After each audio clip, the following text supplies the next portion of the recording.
ज्ञान मार्गदर्शन भी देना चाहिए, क्योंकि अंतिम में ज्ञान से ही मुक्ति प्राप्त होता है। इसीलिए न कर्मणा न प्रजया धनेन त्यागेन के अमृतत्व मानशु, ज्ञाने ऐसा त्याग से ही मुक्ति मिलता है, आत्म तत्व का होता है। तो नेति नेति इति वाक्य से ये नहीं, अंतिम में जो ब्रह्म है वही जानने के लिए ये उपनिषद सिद्धांत को लेकर आगे जाना पड़ता है। ये तत्व आदि शंकर भगवत्पाद जी ब्रह्मसूत्र, उपनिषद, भगवत गीता, ये तीनों का प्रस्थानत्रय, इसके ऊपर भाष्य लिखकर अद्वैत सिद्धांत को प्रतिष्ठापित करके उसकी गुरु परंपरा में ज्ञान परंपरा को आगे बढ़ाया। न केवल कर्म अभी तो ज्ञान परंपरा।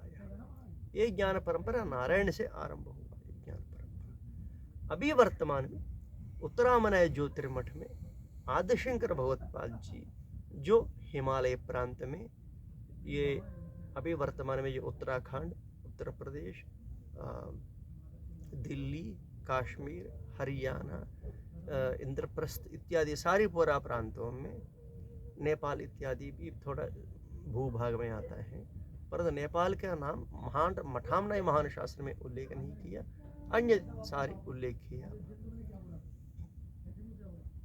तो इसमें यहाँ साधु महात्मा लोग, संत लोग, विरक्ति लोग, वैरागी लोग,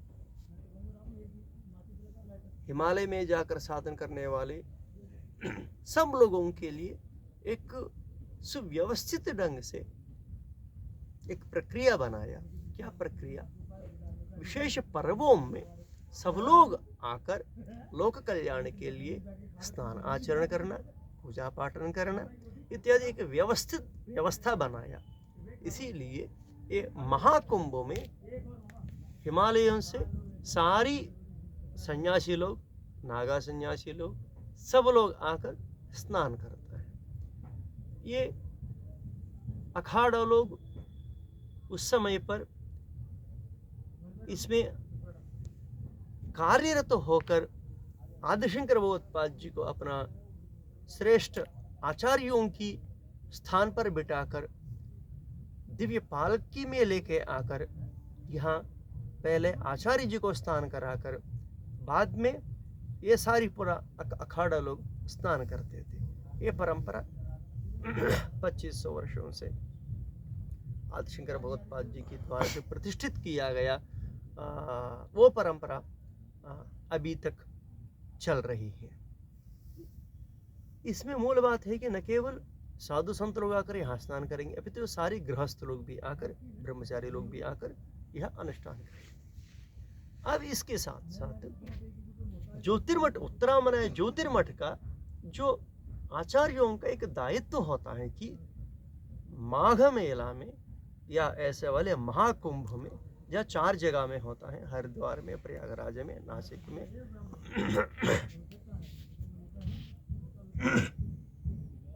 त्र्यंबकेश्वर, नासिक में, उज्जैन में, ये 4 जगहों में महाकुंभ होता है। इसके साथ पुष्कर भी होता है, जो 12 नदियों के लिए पुष्कर होता है।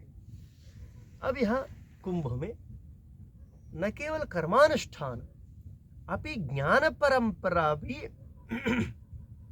आगे बढ़ना चाहिए। यहाँ न केवल तर्पण, न केवल दान, न केवल कल्पवास, न केवल शाही स्नान, न केवल यहाँ अन्य धार्मिक अनुष्ठान जैसे रामायण प्रवचनादि, भागवत प्रवचनादि इत्यादि, इसके साथ साथ ज्ञान परंपरा भी एक भव्य श्रेष्ठ परंपरा है। वो क्या परंपरा? आदिशंकर भगवत्पाद जी अपना दिग्विजय यात्रा में यहाँ आने के बाद मंडन मिश्र जो कर्मठ थे उससे मिला, मंडन मिश्र से मिला। उसका जो गुरु कुमारल भट्ट से पहले मिला कि कर्म सिद्धांत को संपूर्ण रूप से ये लोग मानकर कर्म ही सर्वश्रेष्ठ हैं करके मानने वाले लोगों के पास जाकर कर्म ही अंतिम संपूर्ण नहीं, कर्म से ऊपर ज्ञान भी है।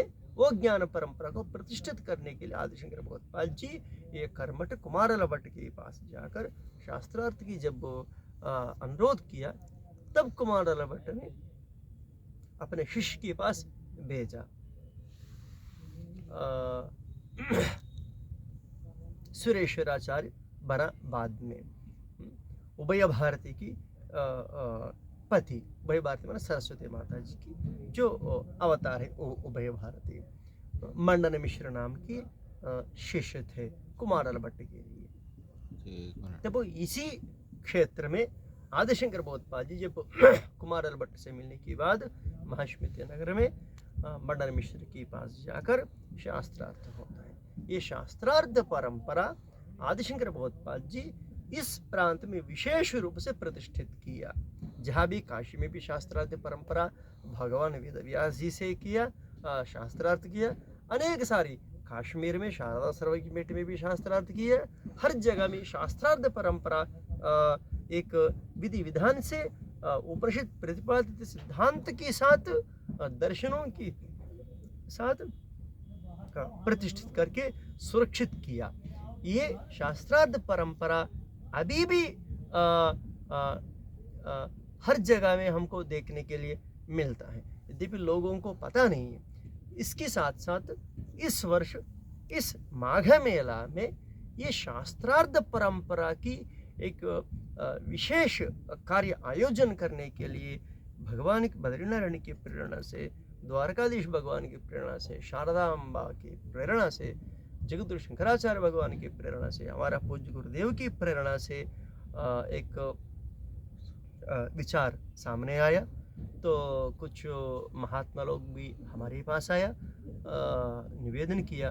तब हम लोगों से अनुरोध किया, जब भी हमारा पूज्य गुरुदेव मेला में आते थे, शास्त्रार्थ सभा आयोजन करते थे, उस ज्योतिर्मठ सीमा में सारे संत महात्मा लोग, अखाड़ा लोग यहाँ आने के कारण सब लोगों को स्वागत करके महाकुंभ 2025 श्रुति, स्मृति, पुराण, इतिहास, दर्शन, व्याकरण, न्याय इत्यादि विषयों को लेकर, इसके साथ साथ शंकराचार्य आदिशंकर भगवत्पाद जी जो जीर्णोद्धार करके जो प्रतिष्ठापित किया दक्षिणामनी सन्यासी सांप्रदायों को भी लेकर सनातन धर्म में वर्णाश्रम धर्म और कर्मानुष्ठान इत्यादि अनेक सारे धर्मशास्त्र इत्यादि अनेक सारे विषयों को लेकर वर्तमान में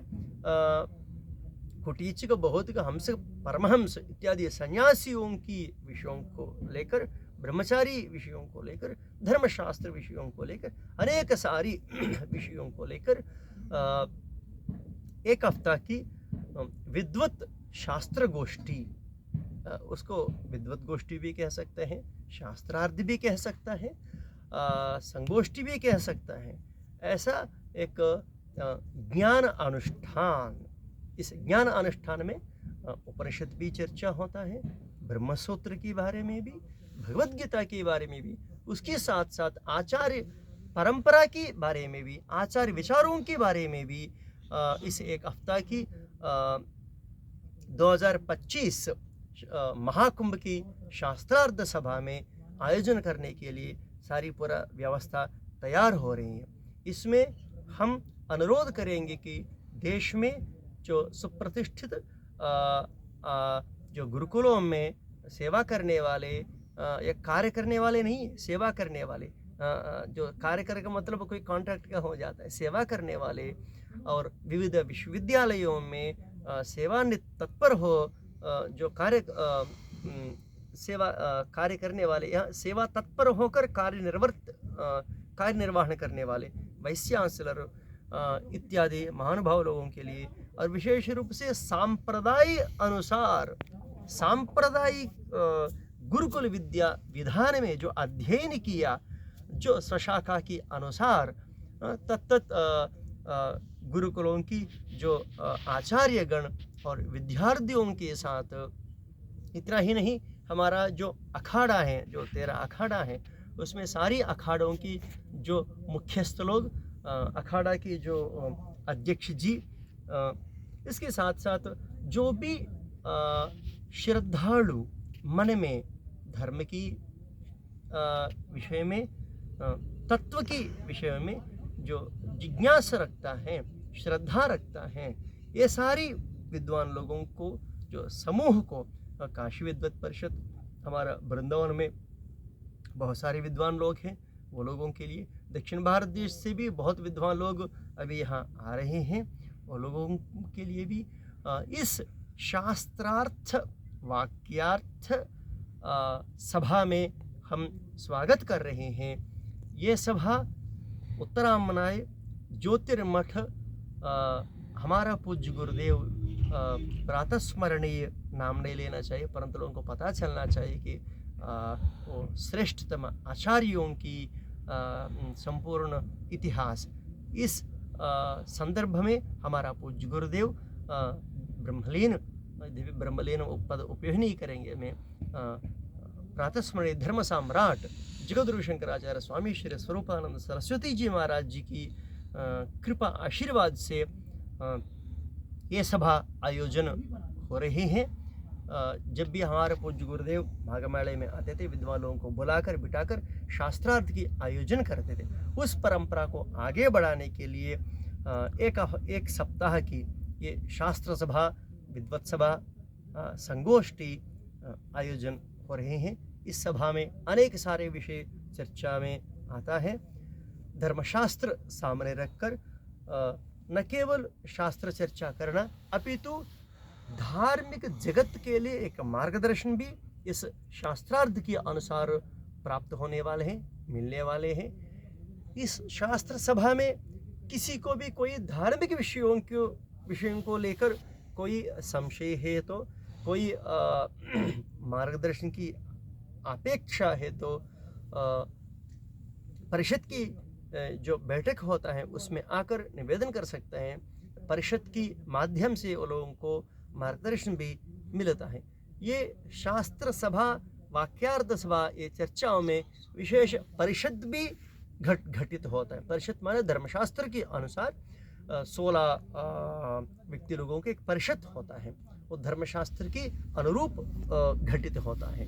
16 लोगों का भी होता है, 12 लोगों का भी होता है, 8 लोगों का भी होता है, 6 लोगों का भी होता है। उसमें श्रेष्ठतम परिषद है 16 लोगों का लिए, 16 लोगों के लिए। इसलिए इसमें 4 वेदज्ञ होता है, 4 वेदों में निष्णात होता है, 6 शास्त्र में निष्णात होता है, ज्योतिष इत्यादि विशेषज्ञ सिद्धांती लोग भी इसमें शामिल होता है। वेदांत की जो तत्वज्ञ हैं इसमें भी शामिल होता है। इतिहास पुराणों में जो तत्वज्ञ लोग हैं वो भी इसमें होता है।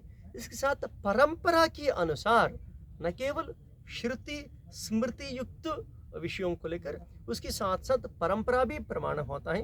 परंतु परंपरा तब भी प्रमाण होता है श्रुति स्मृतियों के अनुसार जो परंपरा होता है उस परंपरा को ही प्रामाणिक परंपरा से लेना चाहिए, नहीं तो अंध परंपरा हो जाएगा। ऐसे परंपरा में इसमें आचार्यगण भी, आचार्य माने अध्यापक, उपाध्याय इत्यादि। आचार्य माने शंकराचार्य ही आचार्य हैं। हाँ, इसमें अन्य सिद्धांत भी यहाँ चर्चा आता है, अद्वैत सिद्धांत, फिर बाकी सारी द्वैत और विशिष्टाद्वैत इत्यादि मतों में जो विभिन्न प्रकार जो वहाँ वाद हैं उसके बारे में भी चर्चा होता है।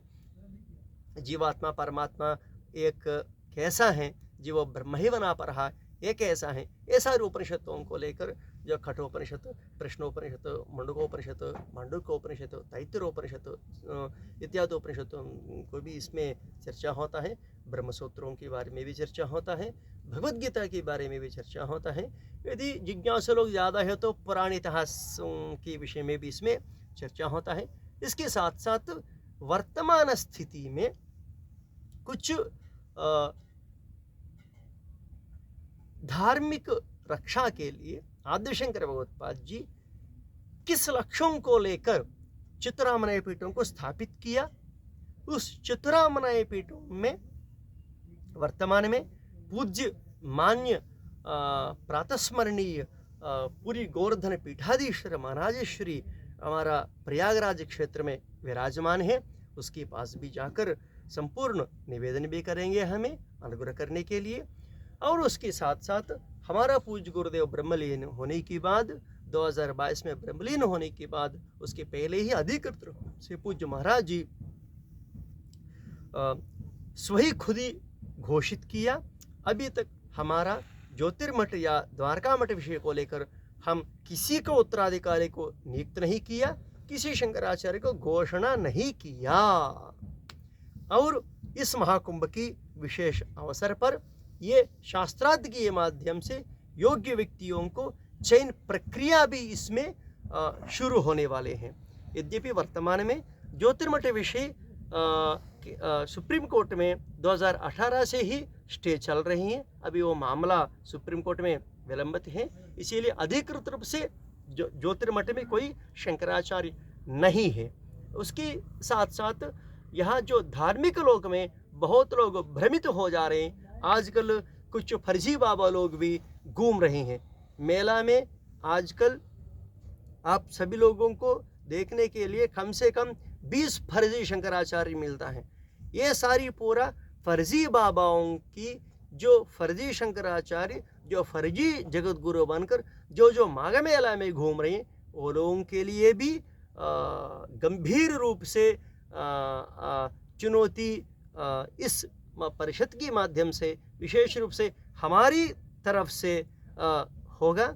उस चुनौती शास्त्रार्थ की विषय को लेकर होता है, क्योंकि ये लोगों को ऐसा नाम लेकर खंडन किया तो वो लोग भाग जाएंगे, फिर बाद में समाधान नहीं देता है। इसीलिए इस महाकुंभ में एक विशिष्ट कार्य भी संपन्न होने वाले हैं, क्योंकि धार्मिक जगत में आजकल फर्जी बाबा लोग बहुत ज़्यादा हो जा रहे हैं। ये लोग भक्तादि लोगों के साथ छल कपट करता है, भगवान के साथ भी छल कपट करता है, देश जनता के साथ भी छल कपट करता है, गवर्नमेंट के साथ भी छल कपट करता है, साथ ही साथ भगवत द्रोह करके धर्म को नुकसान करने के लिए कार्य करता है। ऐसा वाले लोगों की जो विषयों को भी लेकर इसमें चर्चा होता है। इसके साथ ये भी न केवल चर्चा करना, घोषणा भी होता है। एक सप्ताह चर्चा करने के बाद पहले वो लोगों को 10 दिन समय दे दिया जाता है। 10 दिन होने की बाद यदि वो लोगों की तरफ से कोई अधिकृत वक्तव्य ये पत्र के माध्यम से, ये अधिकृत वक्तव्य वीडियो के माध्यम से नहीं आया, तो फिर उसके बाद इस परिषद में ये निर्णय होता है कि घोषणा भी होता है कि वो लोगों को धार्मिक जगत से बहिष्कार की घोषणा भी करने वाले हैं। इसमें वर्तमान में अत्यंत मुख्य बात है कि धार्मिक जगत की प्रक्षालना कार्य भी इस महाकुंभ से शुरू होने वाले हैं। इस महाकुंभ से शुरू होने वाले नहीं, हो गया। इसमें विशेष रूप से हमारा ज्योतिर्मठ का संपूर्ण जीर्णोद्धार के कार्य भी आगे बढ़ रहे हैं कार्य। उसके साथ साथ द्वारका पीठ विषय को, हमारा पूज्य गुरुदेव ज्योतिर्मठ का, द्वारका पीठ का, दोनों पीठों के लिए शंकराचार्य रूप में विराजमान थे। ब्रह्मलीन होने के बाद द्वारका पीठ में भी अधिकृत रूप से परंपरा अनुसार, शास्त्र विधि विधान की अनुसार कोई शंकराचार्य अभी तक नहीं बना। और एक और विषय भी बोलना चाहिए ज्योतिर्मठ को विषय लेकर, द्वारका शारदा पीठ विषय को लेकर। अभी वर्तमान में एक फर्जी डोंगी बाबा, संसारी बाबा, उसका नाम है अभिमुक्तेश्वरानंद। यद्यपि वो हमारा गुरु भाई है, हमारा पूज्य गुरुदेव के लिए जो 6 शिष्यों में वो भी एक हैं। वो अभी तक हमारी पूज्य गुरुदेव के पास जाकर इतना झूठ बोलकर, छल कपट करके हमारा गुरु जी को वंचन किया, उसको देखकर ही हमारा पूज्य गुरु उसको दूर रख दिया।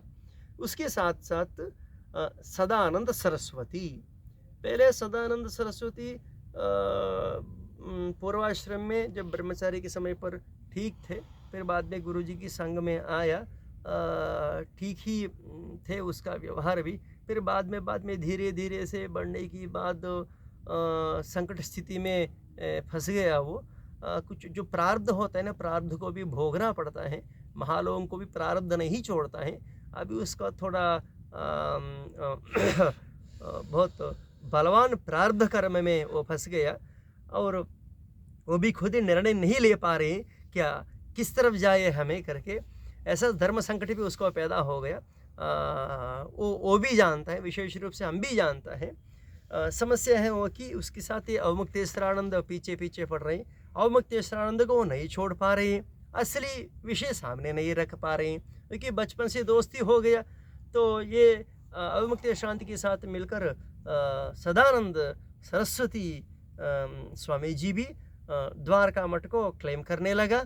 ये दोनों मिलकर श्रृंगेरी महाराज जी के साथ मिलकर हमारा 2 मठों को कब्जा करने के लिए कोशिश किया, परंतु वो भी संपूर्ण रूप से अटर फ्लॉप हो गया। अंतिम में वो अभिषेक की जो कार्य हैं, संपूर्ण अभिषेक की एक नाटकीय ड्रामाबाजी अटर फ्लॉप हो गया। इसीलिए अभी वर्तमान में यद्यपि वो जाकर ज़बरदस्ती बोल रहे हैं, प्रचार कर रहे हैं, राजनीति में लोगों को बुलाता है फ़ोन करके ज़बरदस्ती करके। अभी वर्तमान में वो सदानंद सरस्वती द्वारका पीठ की नाम को लेकर मैं द्वारका पीठ के शंकराचार्य हूँ करके मेला में आया, यही विराजमान है। मोदी भी उसके पास पहुँच गया, योगी भी गया। यदि योगी जाकर मोदी जाकर उसको नमस्कार कर दिया तो उसका मतलब ये नहीं कि वो शंकराचार्य बन गया। कुछ पार्टी लोग भी पीछे पड़ रहे हैं, बहुत लोग हमको रिपोर्ट दे रहे हैं।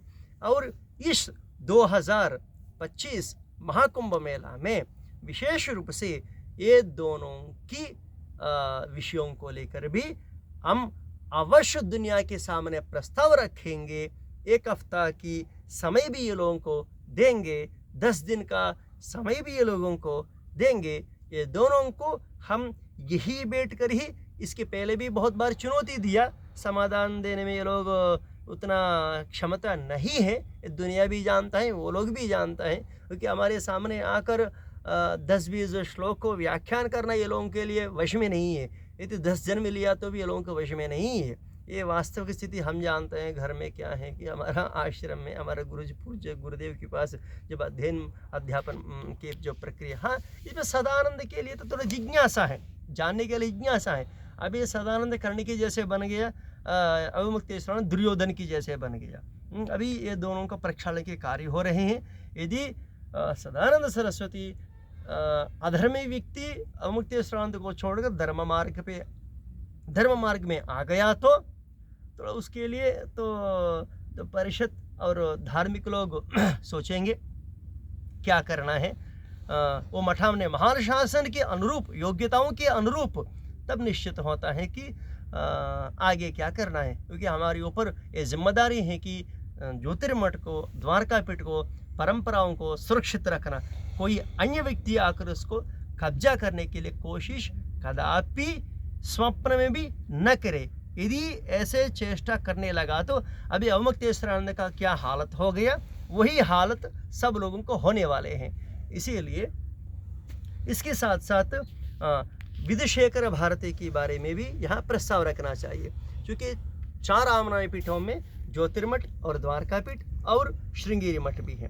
और श्रृंगेरी मठ का क्या स्थिति है, हमें कुछ महीने की पहले ही ये अभियान शुरू कर दिया, महीने के बदले में वर्ष भी हो रहे हैं। तो श्रृंगेरी मठ का संपूर्ण जीर्णोद्धार, श्रृंगेरी मठ का प्रक्षालन, अभी क्या आवश्यकता पड़ा कि श्रृंगेरी मठ का प्रक्षालन करने की ज़रूरत, हाँ क्योंकि अभी ये अत्यंत ज़रूरी आवश्यकता है। लोग सोच रहे हैं कि दक्षिण भारत देश में श्रृंगेरी महाराज बहुत कर्मठ विद्वान है, ज्ञानी है और धर्म मार्ग पर जा रहे हैं, परंतु वास्तविक स्थिति वो नहीं है। परिस्थिति बहुत बदल गया वहाँ। अभी श्रृंगेरी महाराज इतना अधर्म मार्ग में चले गया, जिस लक्ष्यों को लेकर आदिशंकर भगवत्पाद जी चतुष्पीठों को स्थापित किया, वर्णाश्रम धर्म को बचाने के लिए मठामनय महान शासन लिखा, उस मठामनय महान शासन के विरुद्ध ही श्रृंगेरी महाराज जी सारी कार्य करने लगा। उसको हमें बहुत वर्षों से वहाँ खंडन करते आया। उसमें एक उदाहरण आपके सामने रखेंगे।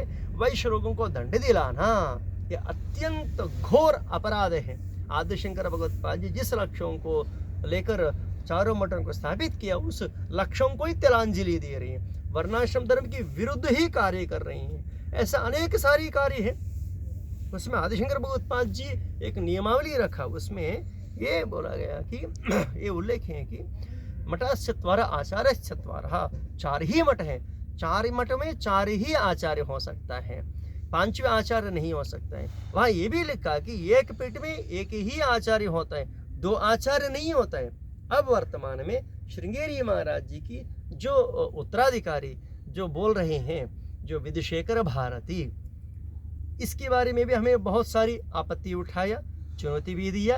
राजमंड्री में भी जब वो विजय यात्रा के नाम पर आने लगा तो हम वहाँ गया, वही बैठकर चुनौती दिया, वो समाधान देने में क्षमता नहीं आया, वहाँ से भाग गया। वो हमें ये प्रश्न सवाल उठाया।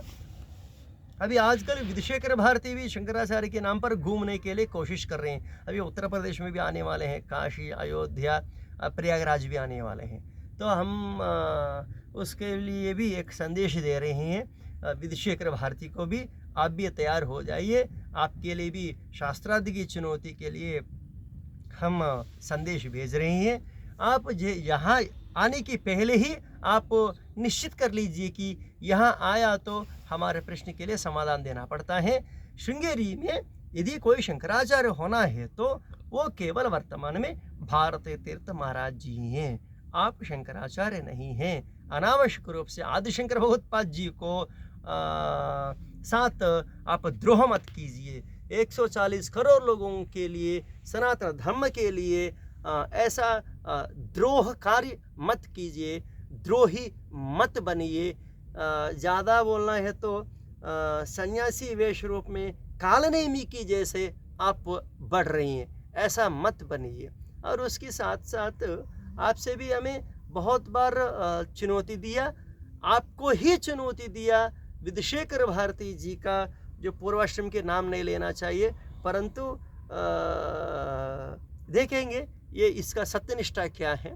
विधुशेखर भारती का जो संन्यास विधान है शास्त्र सम्मत से नहीं हुआ, मठामनाय महान शासन के अनुरूप भी वहाँ विधुशेखर भारती जी का संन्यास कार्यक्रम भारतीय तीर्थ महाराज जी से संपन्न नहीं हुआ। ये हमें घंटानाद करके दक्षिण भारत देश में भी बोला, इसका समाधान देने के लिए इसका ताकत या धैर्य नहीं आया, वहाँ से चुप कर भाग गया। अभी प्रयागराज भी आने वाले हैं, तो यहाँ तो हम नहीं छोड़ेंगे। ये लोग जहाँ जहाँ भागेंगे वहाँ वहाँ पकड़कर दुनिया के सामने रखेंगे। वो जो अविमुक्तेश्वरानंद हो, या जो सदानंद हो, वो जो विधुशेखर हो, वो साक्षात भारतीय तीर्थ महाराज जी हो, तो भी हम कभी नहीं छोड़ेंगे। क्योंकि संपूर्ण आदिशंकर भगवत्पाद जी 2500 वर्ष की पहले जब अपना पूरा सर्वस्व त्याग करके इस धर्म को बचाया, तो उसी आदिशंकर भगवत्पाद जी को कभी द्रोह नहीं करना चाहिए। जो द्रोह करने के लिए अग्रसर होंगे वो लोग के स्वप्न भी नहीं छोड़ेंगे हमें। अभी वर्तमान में ये सारी उदाहरण आपके सामने रख रहे हैं कि भारतीय महाराज जी को भी हमें नहीं छोड़ दिया। हमारा उपनयन संस्कार श्रृंगेरी में हुआ, हमें वही भिक्षा लिया, हमें वही सीखा, तो भी धर्म धर्म ही होता है। जो ये नहीं कि मतलब ये वहाँ हम खाए तो उपनयन संस्कार हो गया, तो यदि श्रृंगेरी महाराज जी आदिशंकर भगवत्पाद जी को विषय को लेकर यदि झूठ बोल दिया तो ऐसा आदिशंकर भगवत्पाद जी 1200 वर्ष के पहले है कि मतलब हम मानने के लिए तैयार नहीं है। आदिशंकर भगवत्पाद जी के 2500 वर्ष है करके ज्योतिर्मठ है, पुरी है, द्वारका है, तो ये भी चर्चा में आता है। ऐसा अनेक सारे विषय आदिशंकर भगवत्पाद जी की जो तिथि को लेकर, उसके साथ साथ वैश्य लोगों को परमहंस परिव्राज की दंडी संन्यास कैसे दिलवा सकता है, पूरा इतिहास जानते हैं हमें। इसीलिए उसके साथ साथ विधुशेखर भारती का जो संन्यास स्वीकार है संपूर्ण रूप से अवैधिक है, उसका संन्यास ग्रहण का कार्य वो मान्यता नहीं है। इसीलिए विधुशेखर भारती को भी सन्यासी के रूप में देखना वो भी नहीं हो सकता है। यदि उसकी मन में ये लगता है कि नहीं नहीं मेरा संन्यास ठीक से ही हुआ, यदि उसकी मन में लग रही है, उसके साथ साथ यदि विधुशेखर भारती को भी ये नाम रखा हमें दुशासन कि ये कर्ण है, सदानंद और दुर्योधन है, ये अवमुक्तेश्वरानंद दुशासन है, विधुशेखर भारती, क्योंकि यही झूठ बोलकर द्वारका पहुंच गया।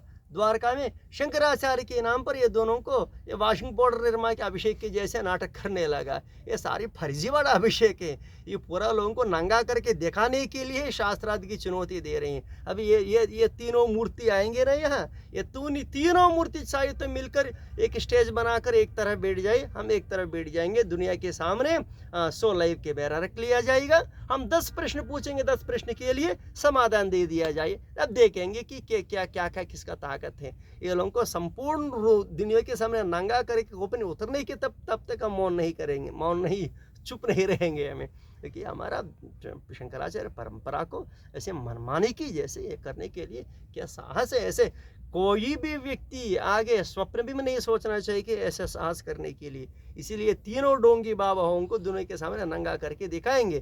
क्या है उसका मतलब, क्या है नंगा के मतलब? ये नहीं है कि फिजिकल इसके शास्त्र के अनुसार यदि विधुशेखर भारती उसकी गुरु जी के ऊपर विश्वास है तो यदि उसकी गुरु के ऊपर ही हम चिन्ह लगा रहे हैं।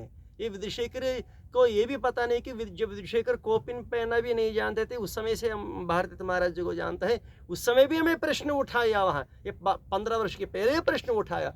तब से भारती महाराज जी को ये नहीं आया कि हमारे प्रश्न को समाधान दे सके, साहस नहीं कर पाया, क्योंकि हम जानते हैं यदि मान लीजिए कि कोई गलत हो गया तो उसको सुधरने में ये श्रेष्ठता होता है। ये नहीं कि हम हट करके झूठ को ही साबित करने के लिए 10 झूठ बोलेंगे, उसके लिए ये फर्जी प्रवचनकारों को लेके आकर वो लोगों से माध्यम से प्रवचन कराएंगे।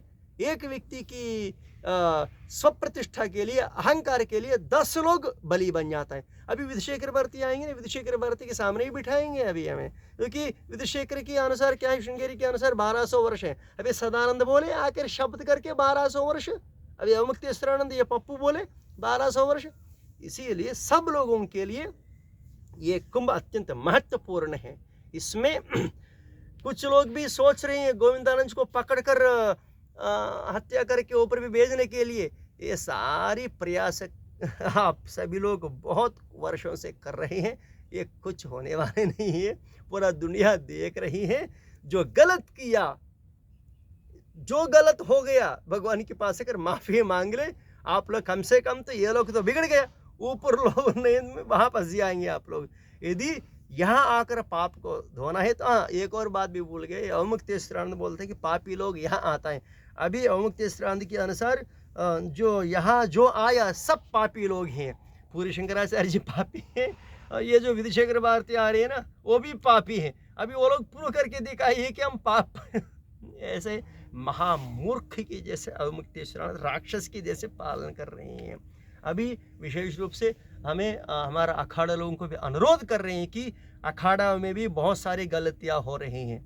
स्त्री लोगों को संन्यास दिला देना, पर स्त्री लोगों को फिर ततो भ्रष्टा न गृहस्थाश्रम में न सन्यासी में, ऐसे त्रिशंक स्वर्ग में ये जाना पड़ता है, लटकना पड़ता है। ये सभी लोगों को स्थिति ऐसे हो जाता है। इसीलिए मातृशक्ति को आप गलत उपयोग मत कीजिए, गलत मार्गदर्शन मत कीजिए। ऐसे अखाड़ाओं में भी थोड़ा सन्यासी परंपराओं को भी लेकर भी थोड़ा सुधार आना चाहिए। ब्रह्मचारियों को भी थोड़ा सुधार आना चाहिए। वर्तमान में गेरुआ वस्त्र सब लोग पहनकर घूम रहे हैं, विधान को ही भूल जा रहे हैं। कुटीच को बहुत हम परम इत्यादि विधान को ही भूल जा रहे हैं। वो सारी पूरा विधानों को सुप्रतिष्ठित करना चाहिए। इसके लिए एक हफ्ता की सारी पूरा यहाँ शास्त्रार्थ की गोष्ठी आयोजन हो रही है। इसमें धार्मिक निर्णय फैसला इसमें आता है। जो भी गलत कर रहे हैं वो लोगों को इस परिषद के माध्यम से घोषणा कर दिया जाएगा कि ये साधु संतों से बहिष्कार भी हो जाता है, उसका भ्रष्ट भी घोषित कर दिया जाता है। उसमें नंबर 1 टॉप में है अविमुक्तेश्वरानंद। उसके साथ साथ कुछ नपुंसक लोग भी आकर बोल रहे हैं कि हम भी जगत गुरु बन गए, हम भी अखाड़ा बन गया। कि अखाड़ा लोग भी सोचिए, नपुंसक लोगों के मतलब वो लोगों के लिए जो दर्जा है भगवान अनुग्रह करते हैं। इसका मतलब कर्म में लेकर वो लोगों को ये करे, वो सर्वदा उचित नहीं है। ऐसे अनेक सारी जिम्मेदारी हमारी ऊपर भी है। और ये विधुशेखर भारती को भी लेकर यहाँ भी चर्चा होता है। सचमुच विधुशेखर भारती को उसकी गुरु की ऊपर मर्यादा है तो, विश्वास है तो, श्रद्धा है तो, वो मेरा गुरु है करके वो मान रही है, तो यहाँ आकर शास्त्रार्थ में निरूपण करे कि आदिशंकर भगवत्पाद जी 12 वर्ष की जो पहले श्रृंगेरी मठ को स्थापित किया, ये भी निरूपण करके दिखाए कि वैश्यों को परमहंस परिव्राजक इति दंड, नारायण दंड की जो दीक्षा जो होता है वो प्रामाणिक है करके निरूपण करके हमको दिखाए। ऐसा अनेक सारे वो ये भी दिखाइए उसकी संन्यास आश्रम संन्यास विधि विधान के अनुरूप हुआ करके हम साबित करके दिखाएंगे कि उसका संन्यास आश्रम विधि विधान से नहीं हुआ।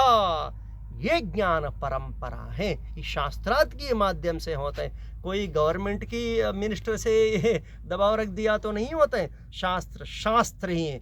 आप चाहिए तो गोविंदानंद को पकड़ने के लिए बहुत कोशिश कर सकते हैं, कंट्रोल करने के लिए बहुत कोशिश कर सकते हैं, परंतु ये तो होने वाली चीज़ नहीं है।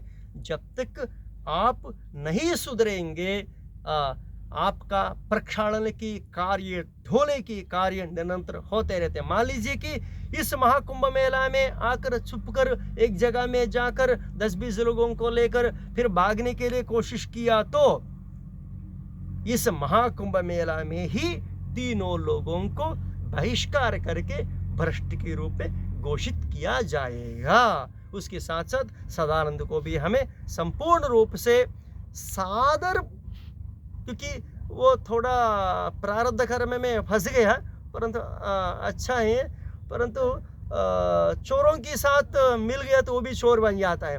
अभी सदानंद को हमें ये अनुरोध कर रहे हैं कि आप चोर बनेंगे या भ्रष्ट बनेंगे या सज्जन बनेंगे, ये आपके हाथ में है। और भारतीय महाराज जी चरणों में हम भी निवेदन कर रहे हैं कि हट छोड़ दीजिए, अहंकार छोड़ दीजिए, ये अज्ञान भी छोड़ दीजिए। शंकर भगवत्पाद जी को आप ऐसा अपमान किया, द्रोह कर रहे हैं, दुनिया में अभी तक कोई नहीं किया। और ये भी आपकी अहंकार है कि दोनों आकर हमारी पाँव में बैठ गया।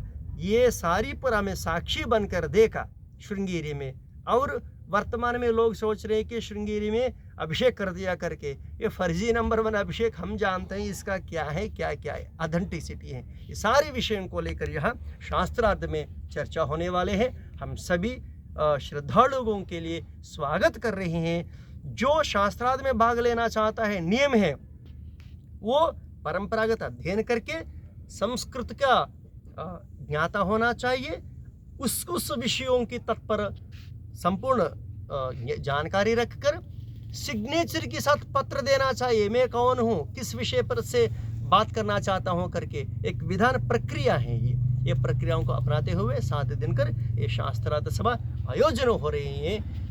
ये चतुष्पीठों की संपूर्ण वैभव की दृष्टि में ध्यान में रखते हुए 2025 महाकुंभ की जो ये दिव्य शास्त्रार्थ सभा, एक ऐतिहासिक सभा संपन्न होने वाले समस्त अखाड़ा लोगों के लिए इसमें आमंत्रित कर रहे हैं। सब परिषद, जैसे काशी विद्वत परिषद, जैसे आंध्र विद्वत परिषद, जैसे व्रजभूमि में भी हैं, ऐसे अनेक सारे विद्वत परिषदों में जो परिश्रम करने वाले आचार्य लोग गण लोगों के लिए, विद्यार्थी गण लोगों के लिए भी हमें इसमें स्वागत कर रहे हैं। बोलो जय गुरु शंकराचार्य भगवान की जय हो।